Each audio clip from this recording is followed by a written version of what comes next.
Hello everyone. I think we can start the webinar. So today we have a very interesting topic. We are talking about investing trends as well as the portfolio management. There will be three speakers today. There'll be myself. I'm the CEO of One Exchange. I'll be joined by Casey, my colleague. Lastly, we have Benjamin, who is from EY at Atlas Law. Also share more about private equity portfolio and all that. So without further ado, maybe we can just go straight into it. So today my slide will cover basically the following topics. I'll first give an introduction about what we do at CapBridge Financial. So we have two entities under the group. I'll give an overview about the private markets, some of the challenges and opportunities as an individual investor. I will then cover the various investment themes that we have seen in 2020 and what we are seeing in 2021 and how you as an investor can best leverage it. Lastly, we'll end off with Casey, who will then talk about the four product types that we have, along with how to get started with CapBridge. So a little bit more about my background. So my background is that I'm mainly more in the private equity space. So I was you may call it like venture capitalist. We started about 10 over companies and managed to IPO 3 of them. Then we also realized that there were many opportunities and inefficiencies in the capital market space.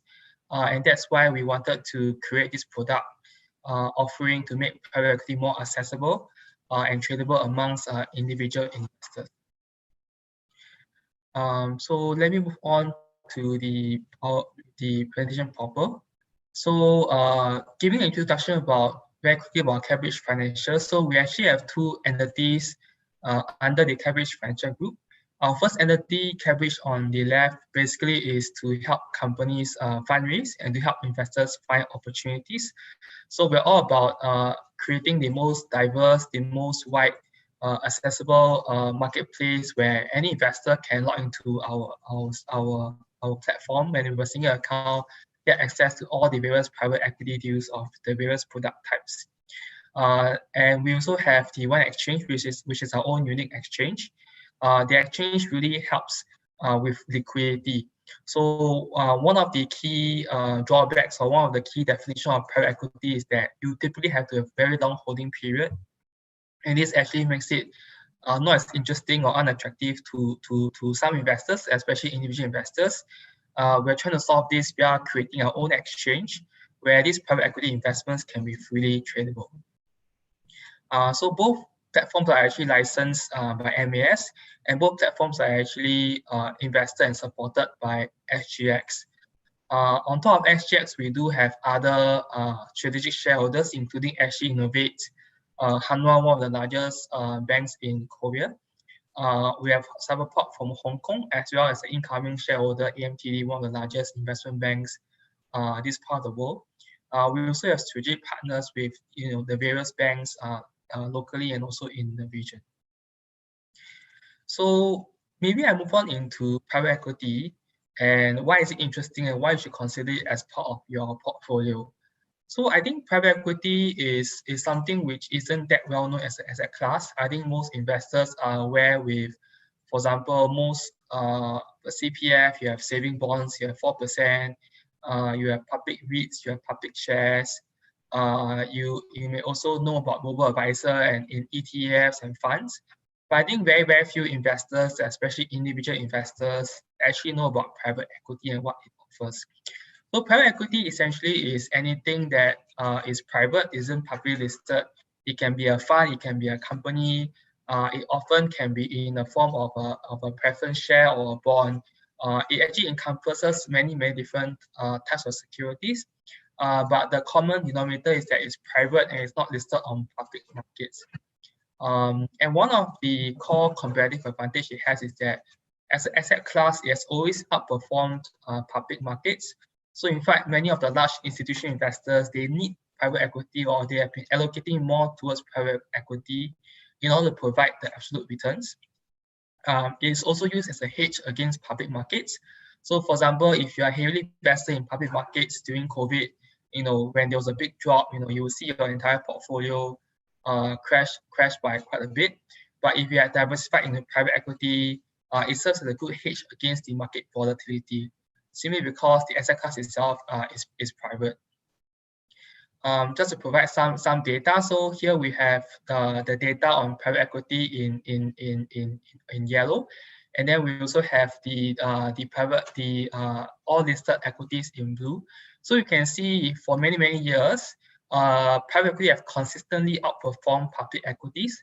So this is the benchmark by CapBridge Associate, and it's the most comprehensive benchmark of private versus public equity, even accounting for all the various fees that's included in investing in private equity. So on average, you can see it's an increase of 4.6, 5, even 7.2% over 20 years. So it's a very it's an asset class that's been doing very well and over even very long period of times. The other benefit that private equity has is diversification. So what this means is that if you have an existing portfolio of bonds and equity, what you really want is to increase your returns, at the same time reduce your risk. Risk is actually defined by your standard deviation. So you can see that from the graph, the more private equity I allocate, from 0% to 5% all the way to 10%, I'm actually increasing my return on the y-axis. At the same time, I'm reducing my risk. And this is because, as I mentioned earlier, it serves as a hedge against the market volatility of public markets. It is also not something new, and it may surprise many investors, especially individual investors, is that the private equity market is actually way larger than the public equity market.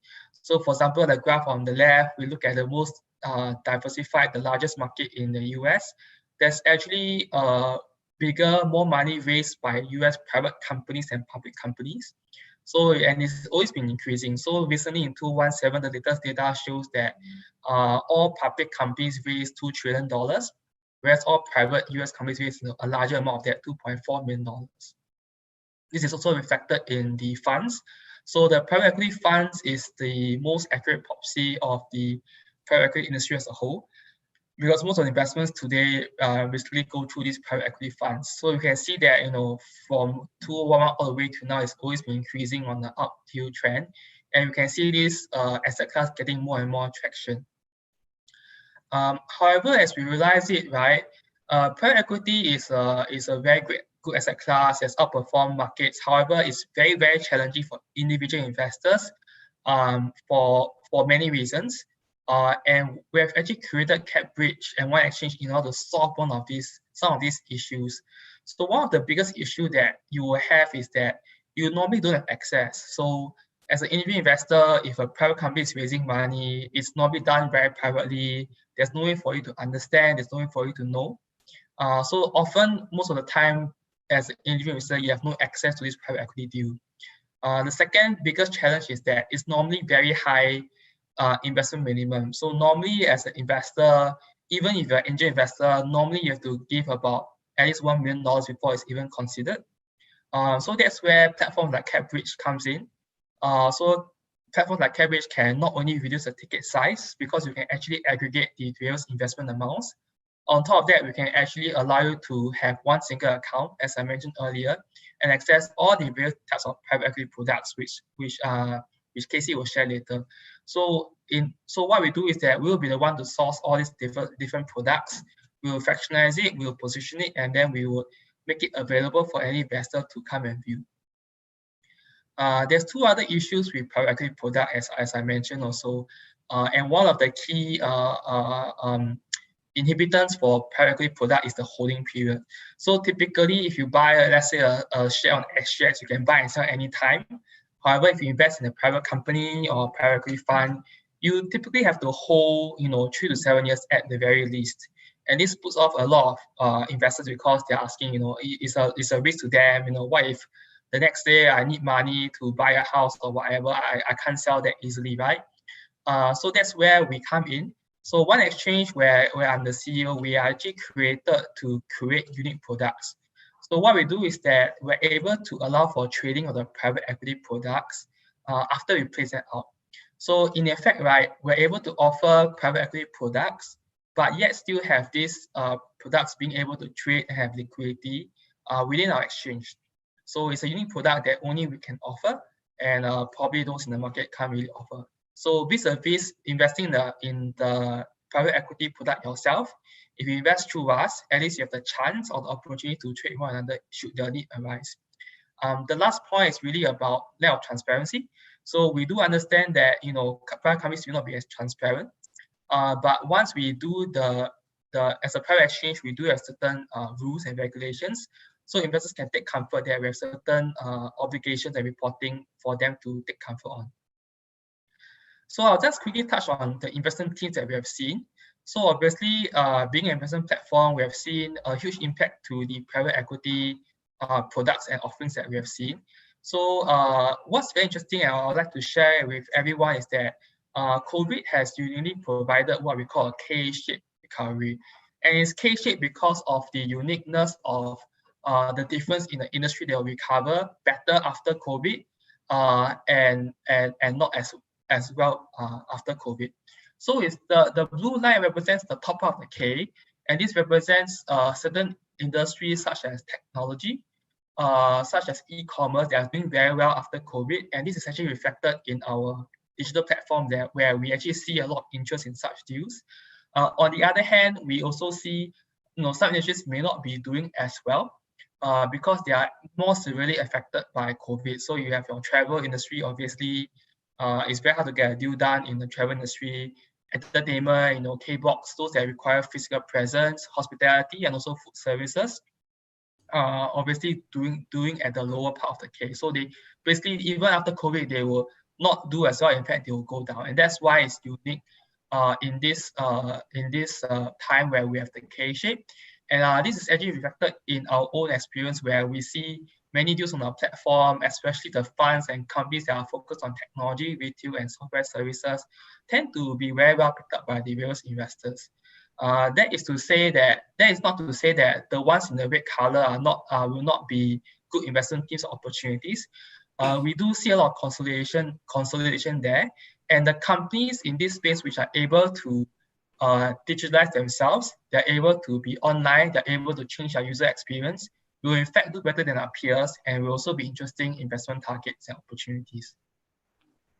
So what we have seen in 2020 is that we've also seen companies that are in the bottom part of the K, but because of digitalization, they're able to reposition themselves and also be more attractive to investors. So, as we come to the end of 2020, we're going to 2021. I think we can also share some of the themes based on some of the deals that we have seen and based on the interest of various investors. So I think these are really 5 investment themes that we're seeing really, really well. So I think there is a common theme, which is the flight to digital.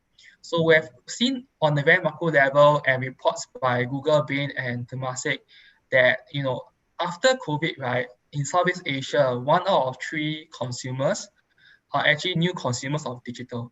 So basically, because of COVID, 1 out of 3 of the existing consumers consuming services digitally are new consumers.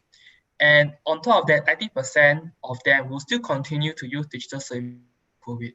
So if you think about COVID and how it's impacted the world, there are more people, buying food delivery services. There are more people doing food e-commerce and buying groceries online. Those companies have boomed during COVID and they will continue to do so. And this actually has impacted many other industries as well. Namely number 2, fintech, and number 4, health tech. So fintech, we also see a similar trend. There's a huge increase in the user wallet simply because of the e-commerce and digital services, and a huge increase in the asset under management for the payment providers.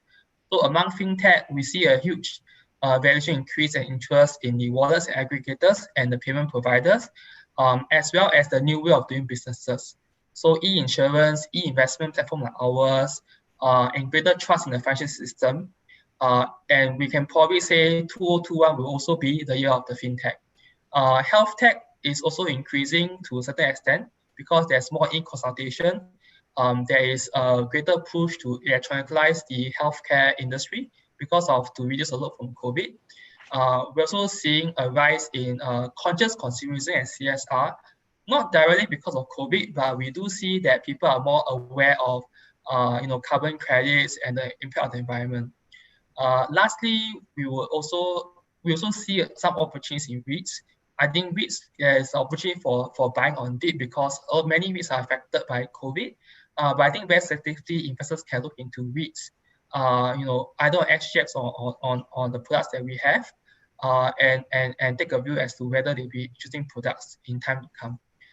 So with that, I'll hand off to Casey, who will share more about the products that we offer on our platform as well as onboarding.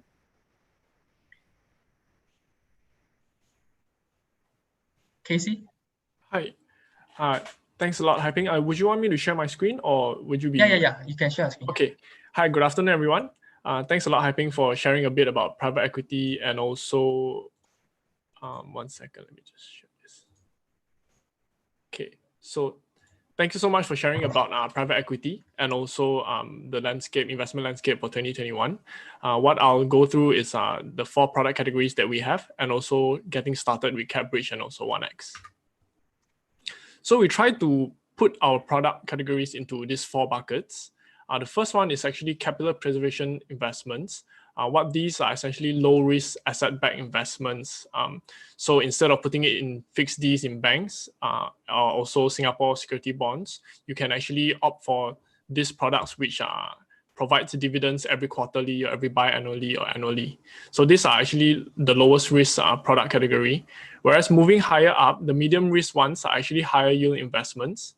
The examples of these product categories might be private company bonds, but it's slightly higher risk because they might or might not be asset-backed investments, but they do provide a higher investment return. Whereas we also have quite a bit of products in this third product category, which is the late-stage high-growth investments. So these are essentially private equity deals it's essentially a valuation play. So what you do is you hold on to this assets, investments, and wait for an exit strategy. So you wait for them to go public or also be acquired by another company. So these are actually very high risk because the holding period of this is fairly uncertain. So if you like a mix of the first 3 products, a basket of first 3 products, we're actually partnering with private equity and VC funds to come up with a mix of all 3. And the return types for this might be in the form of dividends or also capital gain.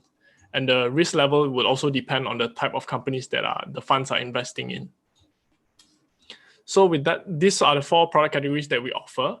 Now I would like to walk you through how to get started and create an account on one exchange. First, you have to go to our platform, which is trading.1x.exchange. You fill in the particulars on the left side here, first name, last name, email addresses, and how you found us. Once you're done, you tick on the terms of services and you click sign up. You receive an OTP on your mobile phone. Key in the 5 digits and you click proceed.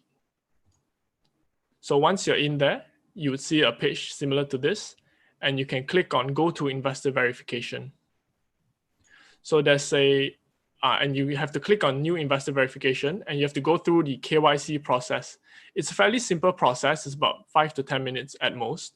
And what we try to aim, we are constantly improving, is to make this process as seamless as possible. So if you can see here, we actually have a My Info. If you have the SingPass My Info, you can use this and it will pre-fill a lot of the information from My Info. If you are an existing CapBridge investor and you have an account over there, you can also click on this button on the bottom right, where it will port over your information from our CapBridge platform. So once you finish the KYC process in the previous page, once you click submit, it will take a couple of days for your application to be reviewed and approved. And if we do require any additional information from you, we'll reach out to you. So let me just bring you through CapBridge and the individual investors that it is open to. We are open to accredited investors and also retail investors. And this is the brief summary of the differences. So for AIs, we need proof that you have an income of more than 300,000 in the preceding 12 months, or 2 mil in net personal assets, or 1 mil in financial assets. And there's no investment cap on our products. and you're also able to trade on one exchange. Whereas for retail investors, where we just got our license sometime last year, you need to undergo a basic knowledge and experience assessment, and you can only invest in 10% of the declared net asset. Each investment size is also capped at 10,000 Sing dollars, and you may only invest in product categories that are under the preferred access tab on our platform. So preferred access deals are essentially deals that have a lead investor and has a clear exit plan. And for retail investors, you are also not able to trade on one exchange. So we also just recently launched a new mobile app on App Store and also Play Store. You may download it and complete the KYC process on the app itself, and it's fairly user-friendly.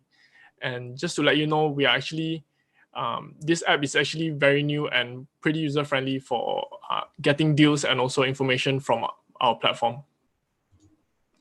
That's all for my part. Now I'll hand it over to Benjamin from EY. Hi, Benjamin. You might want to, 1 second, let me stop share. Hi, everyone. It's very good to be here. Good afternoon. Thank you, One Exchange, for having me here today. Just a quick intro about myself before I dive in. I'm the head of private clients over at Atlas Asia Law Corporation. We are called Atlas Asia, but in effect, we are really EY Law here in Singapore. We're just called a different name for regulatory purposes.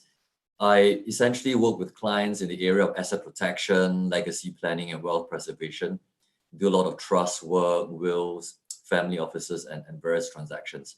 So today, I will share the other side of the coin on wealth creation, wealth protection, and wealth preservation. As you know, you have heard from Haiping and Casey on private equity and on the various kinds of products from One Exchange. That really is with the whole wealth creation side of things. Sorry, before I continue, can you all see my screen? Is it okay? Okay, great. Well, you know, making the money is extremely important. Keeping the money and ensuring that it can be transmitted down to, say, your family members, the next generation, is just as important.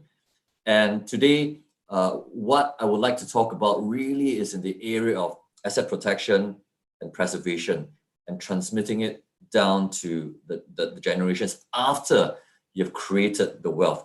So this is a model that we like to work with our clients on, because many of them are very successful entrepreneurs like yourself, business owners. The focus has tended to be on wealth creation, which is good. But there comes a point in time when many realize that, okay, I now need to focus on the other aspects of the value chain as well. And this is where we can help them.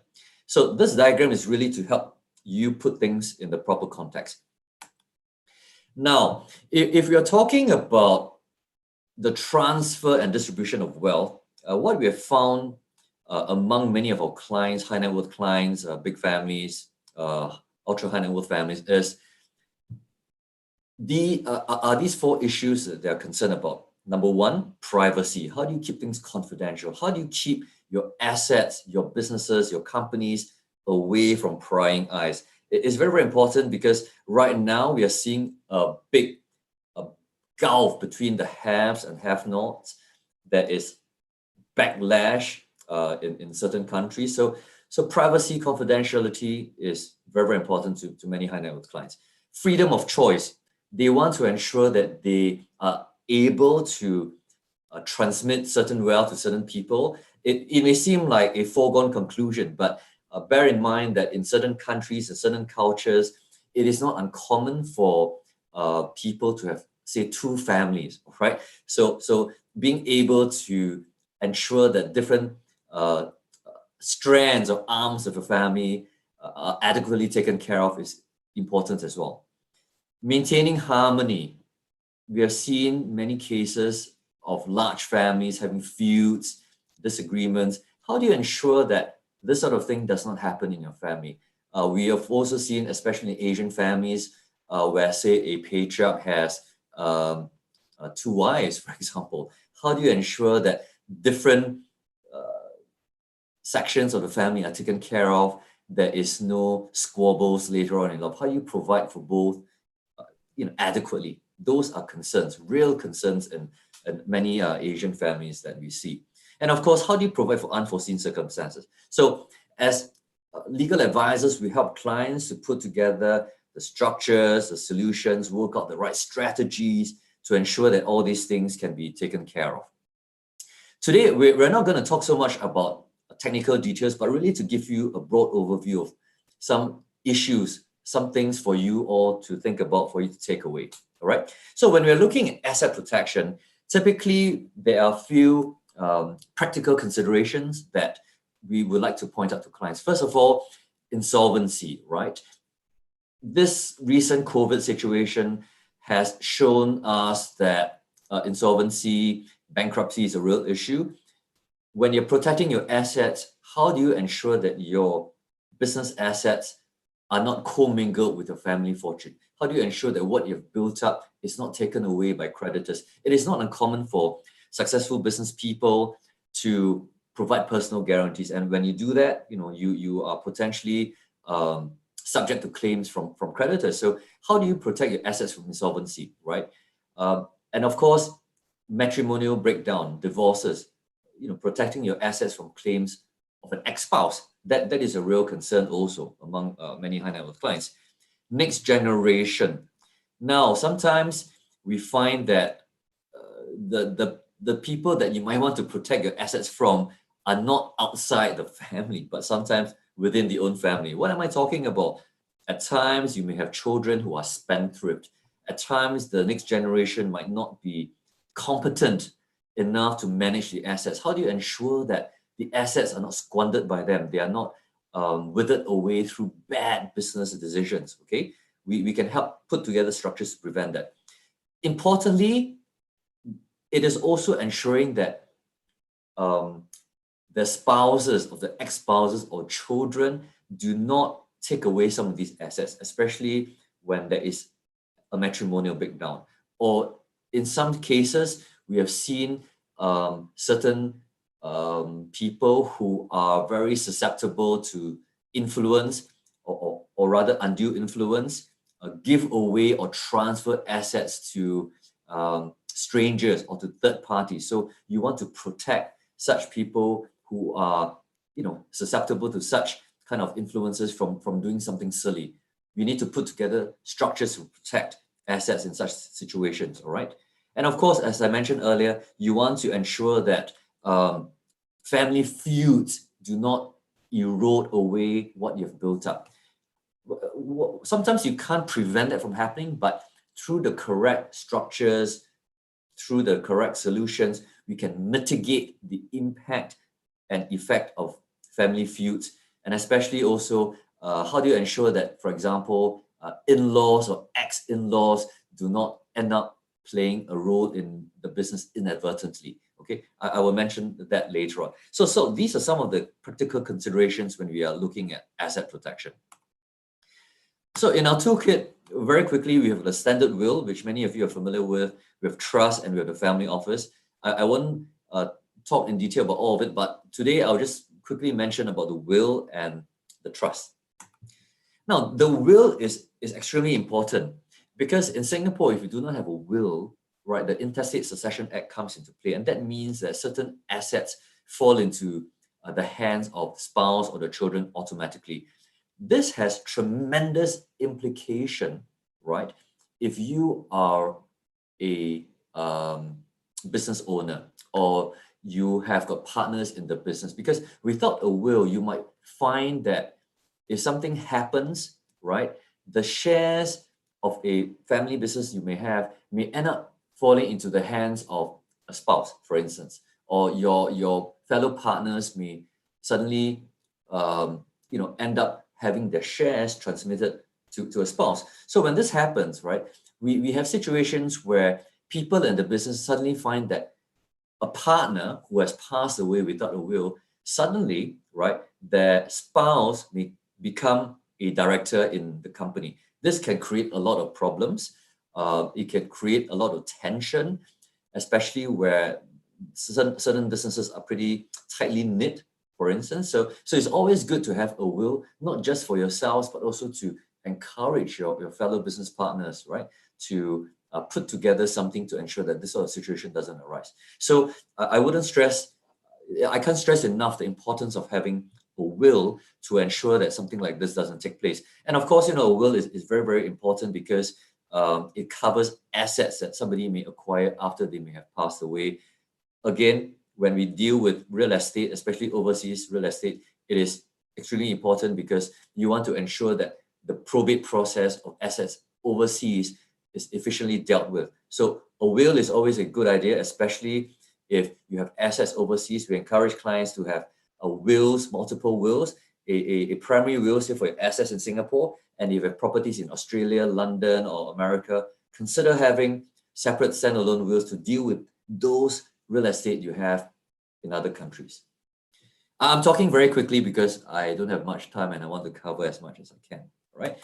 Now, important points about preparing a will. I won't dwell on this too much, but essentially choose your executors carefully. Many times we have clients who automatically want to put their wife down as an executor. Consider whether this makes sense, because typically a lot of couples travel together, and when something happens, you want to make sure that somebody is still there to be able to execute your will, okay? So choose somebody that's competent. It's also very important to think of different scenarios, think ahead of your beneficiaries' needs, and also importantly, consider emotions. I have clients saying that, I want to leave everything to my eldest son and neglecting his two other children.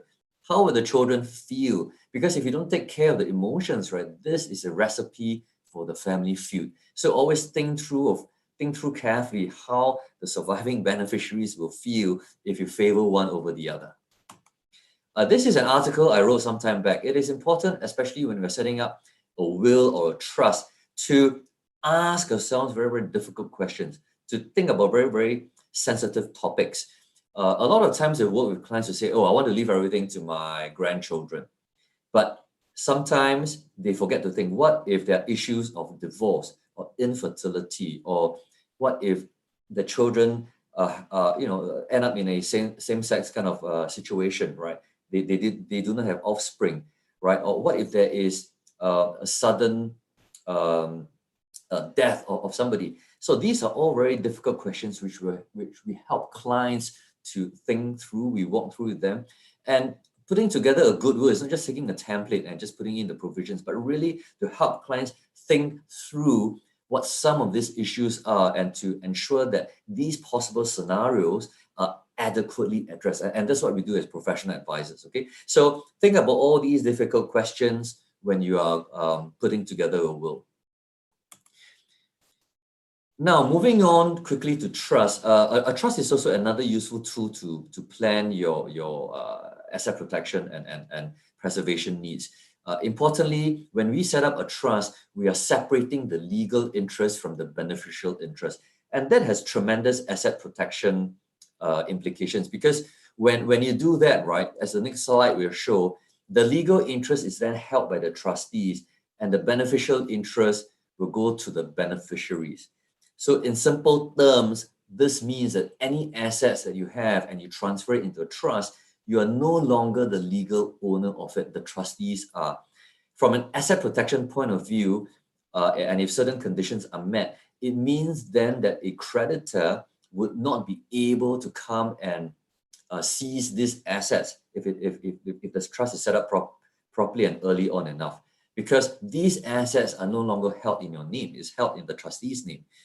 And as you can see, that is a very, very good way of ensuring that your assets are ring-fenced, that there is a wall separating your assets from whatever is out there, okay? So essentially that is how the trust can play a very, very useful role in asset protection. And of course, when you set up a trust, the trust is then managed professionally, hopefully by professional trustees, right?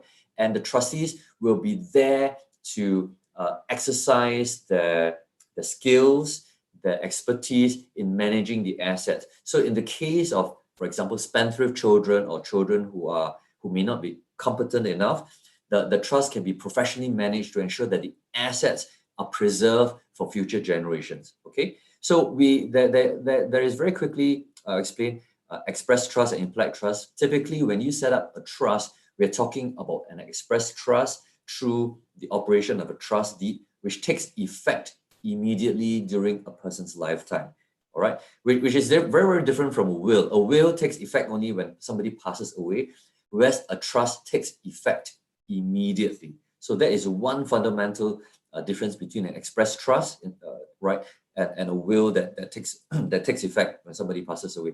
So the express trust set up during a person's lifetime is a very, very powerful and efficient way of ensuring assets can be adequately protected, right, and also transmitted to future generations. Now, this is a typical trust structure. I won't dwell too much upon it, but just to share with you that the key thing is that when we are talking about a trust is really a relationship between the settlor, which could be you, the trustee, and the beneficiaries. And of course, on the right side, you can see protectors and investment advisors and all that. So keep in mind that there is no such thing as an entity. The trust is not an entity. Rather, a trust is a relationship between these various parties. It is very, very important to know because oftentimes people think that the trust is an entity. The trust is actually not an entity. So what actually happens is that when you set up a trust, right, the assets that you have are typically transferred into a holding company, which the trustees then own. And it is a holding company that holds all the assets and operates all the bank accounts.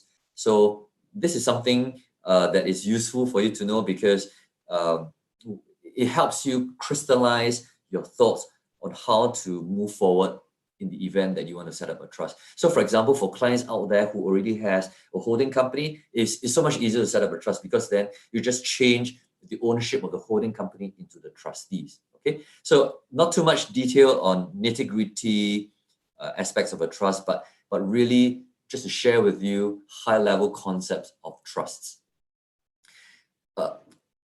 Key considerations when you set up a trust. Firstly, it's a ticking clock. The sooner you set up the trust, the better, because if you want to look at it from an asset protection point of view, when there's a hint of insolvency and you set up a trust, the trust could be declared invalid because the court may take the view that you're trying to defraud your creditors. So always set up the trust early. When you want to set up a trust, when there's a hint of insolvency, the trust might not be useful at all. Okay. It's always very hard to give up control, I would say. You're giving up control, but we can set in place, put in place certain provisions to ensure that you, the settlor, has some sort of influence on how the trustees are to manage the trust. So that gives the settlor an assurance, right, that things are done according to the way that he or she wants them to be done. So the control is also very, very important. Singapore is a great tax jurisdiction, very beneficial tax incentives. So if you are thinking of setting up trust, do consider Singapore. Or alternatively, we can also help clients set up trust in other offshore jurisdictions, which are always very, very useful also from an asset protection point of view. Now, very quickly before I go, let me just talk about our firm. We are, as I mentioned, an international part of EY, which is an international practice. We're part of global EY network. And as such, we can provide highly integrated tax and legal advice. Tax planning drives a lot of the wealth structures these days. And because we are part of the EY family, we are able to provide very coherent and cohesive legal and tax advice. And recently, in the latest, or rather in the inaugural Singapore's Best Law from 2021 survey conducted by the Straits Times for the area of inheritance, succession, and private wealth, Atlas Asia Law was number one in this area. So this is something that we are most pleased and proud about. So if you ever have needs when it comes to private client work, please do feel free to contact us. But we are also very proficient in other areas of of law. In fact, including private client work, we were highly recommended in 5 other areas as well. So I think I'm out of time. I shall leave it here, but I shall be happy to take any questions you may have, or I would love to hear from any of you later on. Thank you very much. I shan't go into this. This is just a brief snapshot of the areas of coverage in our private client practice. Thank you. Thanks a lot, Benjamin, for sharing. Now we'll open the floor to for some questions. If anyone has any for Benjamin and also Haiping, probably you could wait a while. You could post it in the chat, or you could let us know any questions that you might have.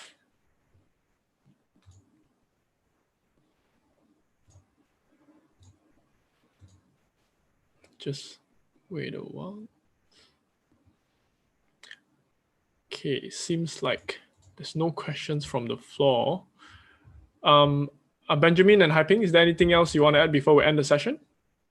No, so I think we did cover a lot today. So obviously from our side, we're happy, and we're all about making private equity more accessible and also tradable. And I think of course Benjamin can also share more quick summary of his end. Yeah. All right, thank you. I think as parting words, I just want to mention 3 points.